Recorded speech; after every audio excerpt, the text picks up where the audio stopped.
Ana bara nnukwu uru. Ọwa ana bụ mmadụ niile burukwazie mmụọ niile. Mmụọ niile na-ezukọ n'ala. Ọwa ana bụ isi mmụọ. Ana bara nnukwu uru rinne nke na nwa onye ọcha nechara anya wee kpọọ ana ụwa, earth. Ọwụ na ana ka mma na njọ na-ezu. Onye na-eme ife ọma na-ebi n'ala, onye na-eme ife ọjọọ na-ebi n'ala. Mmụọ niile na-eri oke n'ala. A na-agbata nzute mmụọ niile. Ọ bụ n'ala ka a na-ebi okwu. Na okwu esiketa ike, ọ n'ala ka a na-ebi ya. Igbo ji wee kwuo sị na ọ na-awụ ụzụ biela ana ọkpụọ. Asị na ọ na-awa akpa n'ala ewee kpaa n'ọfọ. Anaghị ezonara ana ozu. Ekwugo m ya ọtụtụ oge. Mbido ọdịnala Igbo bụ ana. Eji wee kpọọ ya ọdịnala. Ọdịnala. Mbido ọdịnala Igbo bụ ana. Ọwa ana na-ejikọ obodo. Ọwa ana na-ejikọ ụmụnna. Ọwa ana na-ejikọ ime nne. Ọwa ana na-ejikọ ngwuru.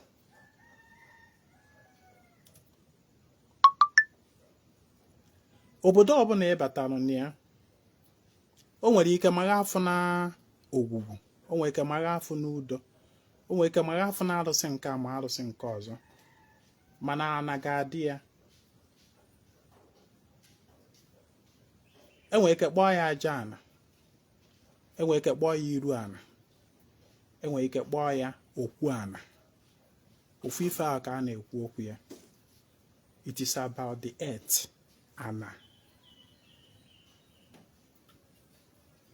Ekwugo m ya ọtụtụ oge na nwoke ọbụla bi ngwuru, nwoke ọbụla bụ n'ọnụ na nwaanyị biri ngwuru nke ya, nwee ezinụlọ nke ya, kwesịrị inwe okwu ana bụ ebe ụgbata nzute ya na mmụọ niile na-emerụ ana be nna ya ife. Every family should have okwu ana. Nke nwa bụ nwoke na-ege m ntị, iji nwaanyị, iji ụmụaka, iji ezinụlọ, kedu ebe okwu ana ọ dị? Ihibekwala okwu ana.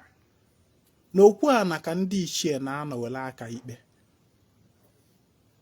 Na okwu ana ka ndị ichie na-anọ aka ikpe. Ekwu m na nwere ike kpọọ ya okwu ana, nwee ike kpọọ ya aja ana, nwee ike kpọọ ya iru ana. Na okwu ana obodo ka ndị ichie obodo ahụ na-aka ikpe na mmụọ. Na okwu ana ụmụnna ka ndị ichie ụmụnna ahụ na-aka ikpe na mmụọ. Na okwu ana ngwuru ka ndị ichie nwe ngwuru ahụ na-aka ikpe na mmụọ. Ebee ka okwu ana gị dị? Na ife etiketa ike n'obodo. Obodo ewee welu ọjị, welu nkwụ, were ya mebi ife ọbara ewu maọbụ ọkụkọ, ewee jee n'okwu ana obodo wee kwuo okwu, ewee tide ọfọ. Okwu ahụ ekwuru stance. Ife mere o ji wee bụrụ na mmadụ kwucha okwu n'ọdịnala, ekwucha ewere ọfọ tie n'ala. It is to plant those spoken words. Ka ha gbanye mgbọrọgwụ n'ala, ka ha puo ome, ka ha wee mịta mkpụrụ. Ma okwu ikwulu agbanyewo mgbọrọgwụ n'ala, ọ gbagha mmịta mkpụrụ ọbụla. Ọfọ ịgọla agbanyewo mgbọrọgwụ n'ala, ọ ya amịta mkpụrụ ọbụla. Ajụkwa nga ọzọ, kelee ebe okwu ana ngwurube gị dị. Na onwe ka ihe ga-esi wee dụ na obodo ma ọ bụ na famili gị, nke nwa bụ nwoke nwe ngwuru, e wee jee n'okwu ana kwubie okwu, ife edenu.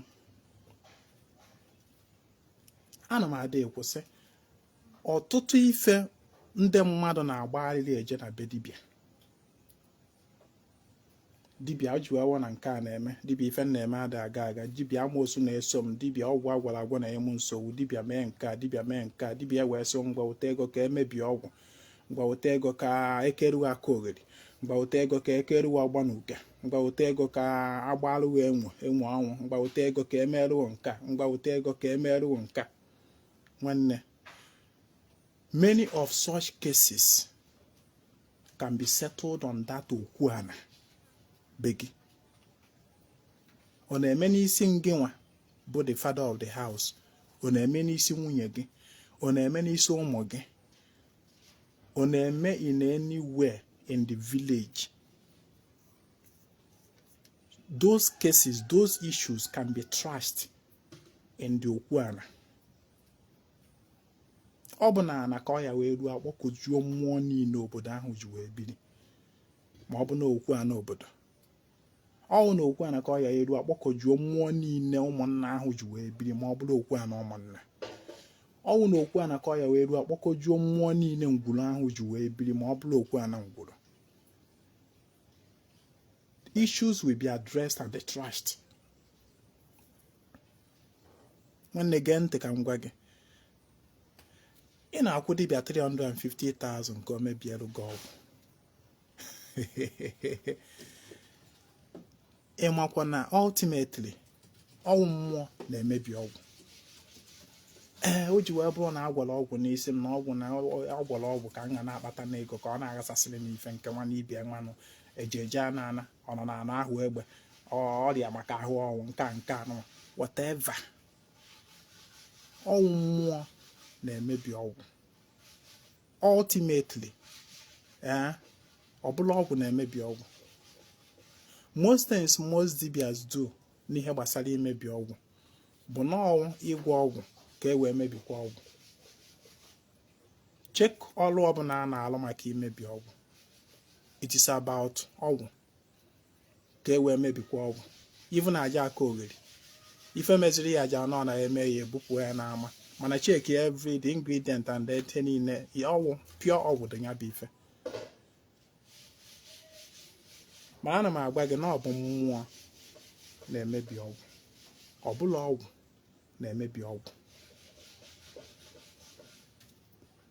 Na most of the work ị na-akwụ dibịa ụgwọ ka ọ lụọ alụ gị can actually be settled and trashed n'okwu ana bụ ọnụ, n'okwu ana be gị.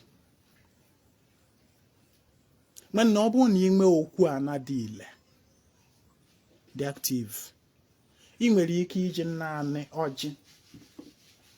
Ifụla ọjị anakwa uriom, ịmụ ife bụ uriom nwasa ese.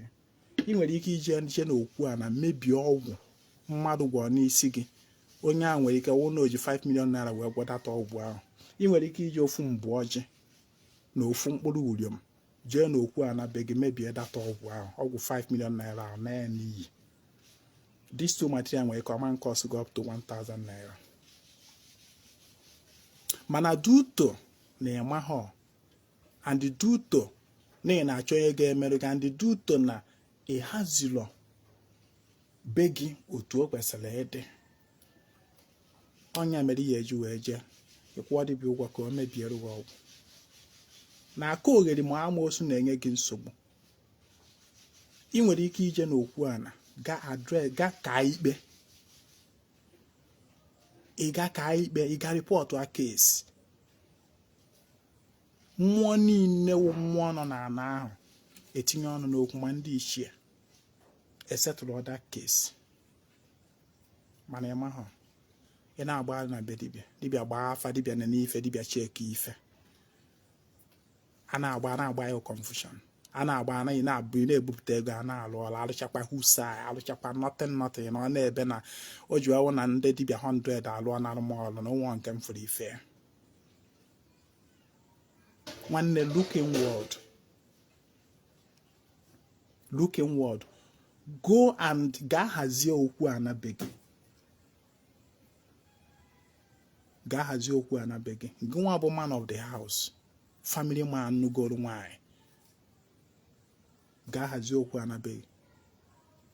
ọ bụrụkwa na obodo unu enweghị okwu ana na unu emebicha anya ya mebie aja anọ ọnụ turn way to something else jekwa nje gbaa izu otu a esi wee hazikwa ya maka na ọwa ebe ahụ ka a na-anọ wele settle cases regarding that obodo. Family ọbụla na-enweghị okwu ana the vulnerable. One of the vulnerable. There is no protective wall around that family.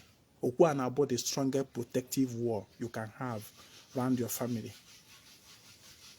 Ọ bụrụ na unu enweghị okwu ana ebe a na-anọ wele aka ikpe onwe mmụọ ọbụla mmụọ ga-abata na family ga-ebịa mebi ife ma ọ ịbịa mee ife o yeburu ụzọ je report wa to that okwu ana. Ị na-aghọta ife m na-ekwu. It's just like na police si another state wee bịa ime mmadụ arrest in another state. Ọ ga-ebugodo ụzọ ga report arụ the people dị amụkwara nke mma ndị nọ in charge of that jurisdiction. Mmụọ ọbụla ya bụ mmụọ ya abịa ịbịa mebi ife ọwa amosu ọwa ọgwụ agwara agwọ ọwụ ndị nna dị ọwụ whatever ọwa arụsị etiku from outside ka ọ bịa gbuo for one reason or the other. Ọ ga-ebugodo ụzọ ga report a na okwu ana of your family. Ekpe egodo ikpe ndị isi akpọkuo ọha ekpe ikpe aka ikpe mgbe a na-ekpe ikpe ya mahụ ọ na-okwu sikarị ike na mmụọ. Igbo sị na ọ na-okwu sikarị ike na mmụọ ewelu nnekwu jebie nya okwu n'ala. Enwe ife nnekwu mother hen nnekwu ọkụkọ Igbo ọ na-solve a whole lot of time. Nwanne ga-ahazi okwu ana bụ ọnụ ka ekudewe ụta ọwụ ihe gbasara ego na-akpali gị ọ dịka echiri aka na korota werugoduru ife jee n'okwu ana ahụ kwuo okwu report go the case there ga-ahazi okwu ana bụ ọnụ. Ya bụ na ị nweghị okwu ana ma ọ bụ na nke unu mere na unu mebiri ya emebi tupu ihibe another one kpọta ndị na-akpụ alụ ka akpụ alụ ga alụ akpụcha anya bụ alụ a iwee gaa n'iru wee hibezie nya bụ okwu ana ọ dị ile. Ị na-anụ ihe m na-ekwu. Agwara m gị na ọgwụ ị na-agwa outside ka ị wee kpata ego enwere ike ịlụrụ gị ọrụ tupu ọ lụọ ọrụ ọ ga-ebugodo ụzọ bịa na ana be gị bịa tie obi o wee bịazie bido kunizie wee lụba ọrụ. Mana what if na ọ bịazie na ana be gị ahụ bịa tie obi onweghị ife ahaziri ahazi nothing gị na anabụ na adịkwula na mma ọgwụ na onwe ya ọda nwụọ ọma ndụ ọrụ ọbụla. Ịhazie anabe gị ọfụma ịfụ na ana ebe ọ na-ezo ya ụkwụ ga na-erubere gị isi. Ekenekwa m ọnụ onye na ya kara ibia agwa m nnọọ ya mụ ife na-aghọta ife m na-ekwu mana ofeke ya aka na-epiogharị na be dibịa gbaara m afa dibịa na-enere m ife dibịa chekiere m ife. Agwa m nnọọ onye ọbụla mụọ anya na mmụọ m ife ọ na-eme n'ọdịnala Igbo ọdụketa once in blue moon ka the person ga-ejekwu dibịa sị ka ha tụọ alụ. Ọ bụla every time onye afọ na dibịa ofeso dibịa gbaa afa dibịa na ife dibịa cheki ife because of what the person already know what to do at when and how to do it. Ọ bụla okwu ị kwesịrị ije n'okwu ana be ojebi ibuli eje chọwa dibịa agbagodoro afa na-erughị ife cheki erughị ife at the end of the day you end up with confusion. Ekenekwa ngo ịnweta ozi apịnye aka na share button tụsa ozi a. Afa m bụ Okwu Ezinwa Anaedo Akajiọfọ Ezinwa Anaedo and I come for the total restoration of ọdịnala omenala Igbo. Cheta na kwa nkwa ọbụla anyị na-emewe salaka na obi ma nwanne echi bụ nkwa ichi ise na nya salaka chat ya m na WhatsApp 08032477868. Every nkwo the salaka goes on. Chat ya m tụnye ife na nya bụ salaka zaa afa na nya bụ salaka chụba aja nwanne. Ekenekwa ngo daalụ ya gazie.